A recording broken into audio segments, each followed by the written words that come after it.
Bonjour, je m'appelle Fabien Chasse et je suis ostéopathe à Paris dans le 9e. Et je vais vous parler aujourd'hui d'ostéopathie. L'ostéopathie, tout le monde connaît, mais est-ce qu'on connaît vraiment les principes? Est-ce que vous savez comment se déroule une séance? Et quelles sont les indications?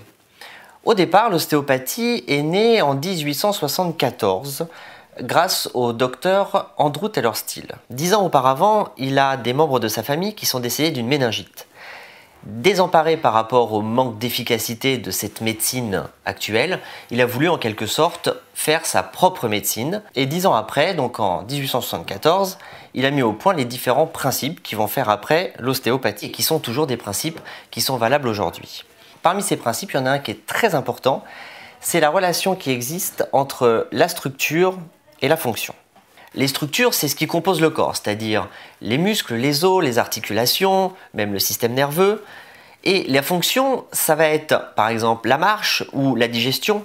Et donc pour lui, si la structure est harmonieuse, alors la fonction sera correcte et donc la maladie n'existera pas en quelque sorte. Donc le principe fondamental de l'ostéopathie va être de rendre la structure harmonieuse. Alors ça veut dire quoi, rendre la structure harmonieuse?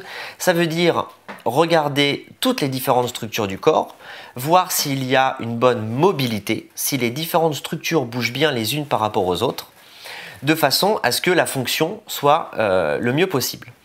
Dans le cas où la mobilité n'est pas bonne, le but de l'ostéopathie va être de rendre cette mobilité aux différentes structures du corps. Aux différentes structures, ça veut dire que ce ne sont pas seulement les articulations ou les muscles, mais ça va être aussi les viscères ou ça va être aussi les os du crâne qui bougent, donc sur toutes les structures du corps. En disant ça, on comprend qu'il y a un autre principe qui est très important.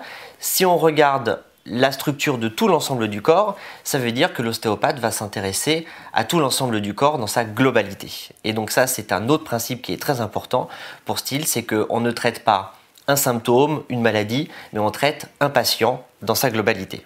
Une fois que l'ostéopathe aura déterminé toutes les zones de blocage et les aura libérées, le corps va mettre en jeu un processus donc d'autorégulation et de rééquilibration globale du corps. Donc j'espère que toutes ces informations vous auront éclairé sur l'ostéopathie. J'espère que ça vous aura donné envie de consulter un ostéopathe. Et n'oubliez pas que l'ostéopathie n'est pas seulement curative, mais également préventive. Si vous allez bien et que vous désirez le rester, vous pouvez consulter votre ostéopathe 1 ou 2 fois par an.